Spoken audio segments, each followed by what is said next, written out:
азыркы мыйзам кабыл алынса, мен үй бүлөлүк кодексти карасам, жакын туугандары дегенде бул ата энеси, балдары, бир туугандары жанагы кирип атат да. Эгерде бирөө коррупция менен кармалса, эми аялы, балдары мындай макул ошол жанагы кызматта болсо баласы. Бирок ушуга эми бир тууганы чоңойду мисалы, ал өзүнчө болуп кетти дем, бир канча жыл мурун өзүнчө үй бүлө болуп кетти, эме болду. Бирок ушу коррупция менен кармалса эмесе, ошо бир тууганы дагы жооп береби мамлекеттик кызматтарга, аралашпай кала турган болобу же ушул жагын кандай карап атабыз? Ушул суроолор уже бир нече депутаттардан берилди. Мен ушуну дагы бир сыра карап чыгайынчы бир туугандары боюнча. Бала чакасына биз сөзсүз түрдө ошону колдонушубуз керек. Себеби дегенде баягы коррупционер баласын ойлоп деле, кызын ойлоп деле, ойлоп деле мындай аракет кылбай калабы деген үмүттө да. Ал эми бир туугандары сиз айткандай эми бир тууганы өзү үйлөнүп, жайланып, бала чакалуу болуп, иштеп жүрсө, анан кийин беркинси колго түшүп калса, аны апарып ишиңен кет деп турса, мыйзам чегинде деп. Бир аз одоно болуп калабы деп мен да ойлоп калдым азырчы. Биз согласовать этели, экинчи окууда мүмкүн биз өзгөртүү менен келебиз. Рахмат. Анан муну коррупция менен күрөшүп, жанагы мыйзамсыз алган базарлар, жерлер көп кайтарылып атпайбы? Ошондо ишкерлерде анча-мынча суроолор болуп атат да, мисалы, ал коррупционер сатып жиберди бирөөгө. Анан ал дагы бирөөгө сатып жиберди. Үчүнчү, төртүнчү болуп сатып алгандар азыр ошолорду мындай бир ошол жерди мамлекеттин балансын өткөргөндө, ошолорго мисалы алардын эми күнөөсү жок болушу мүмкүн да. Бир үчүнчү, төртүнчү бир башка бирлерден сатып алган болсо, ошолорго кандай болот дейм да, ошолордун бир компенсация каралабы же эмне болот? Ал маселе тура, ал маселе бар.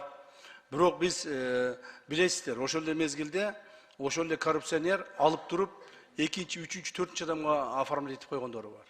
Биз ошо схемаларын дайындап чыгып атабыз. Ошо схемаларын биз выявлять этип чыгып атабыз. Анан тигил экинчи, үчүнчү алган айтып атат, ооба мага жөн эле оформить этип койгой муну. Мисалы, мына чын айтыш керек дегеле, кайсыл Аврораны алдык беле, же кайсын алдык эле жанагы көлдө. Ошол жерде бир 2-3 чоң пансионаттар ар бири $1 миллион ашык турат экен. Бирөөсүн карасак, көчөдө эле жүргөн Максимдин бирөөсүнүн эмеси пансионат экен. Көчөдө эле жүргөн бирөөгө оформить этип коюптур. Аны кармап келдик, сен каяктан ушунча акча алдың? Ким саган, кимики бул десе айтат, бул паланчаныкы дейт. Ал мени чыгырып эле жөн оформить этип койгом. Мына алсаңар өткүзүп алгыла деп. Анын атасы келиптир чуркап. Мен баламды камабагыла, бул мунуку эмес, бул тигиники депчи. Көрдүңүзбү? Ушундай схемалар бар. Ушундай хитростор бар. Ал бул бир эле пансионат эмес. Бул көптөгөн жерлерди алып коюшкан, заводдорду алып коюшкан, фабрикаларды алып коюшкан. Ошонун бардыгын бири-бирине жөн оформить этип койгон. Көчөдө эле бирөөсүнө, бириси малчы болуп жүрөт, бириси водитель болуп жүрөт, бириси таксист болуп жүрөт. Анын имуществосун карасаң, $5 миллион, $10 миллион имуществосу бар. А өзүнүн үйү жок. Мына ошондойлор болду, мына ошо чыгышты. Ошолорду биз акырын схема менен алып чыгып, алып келип алып атабыз. Алар жалыбысы тилетпейт. Мына көрдүңүзбү, азыркы алынган үйлөрү, жерлери, заводдору, пансионаттары, жана башкалары алынгандардын кимиси жалыбысы этип атат? Этсин келсин мына. Сотко берсин, айтсын. Биз да сотко барайлы. Эч кимиси жалыбыс эте албайт. Себеби алар коррупциялык жолдор менен, коррупциялык схемалар менен урдашкан. Эгерде аны биз азыр возможность этип аны алып койбой турган болсок, бул дагы уланып кете берет. Жанарбек Кубанычевич, ошон үчүн биз ушул мындай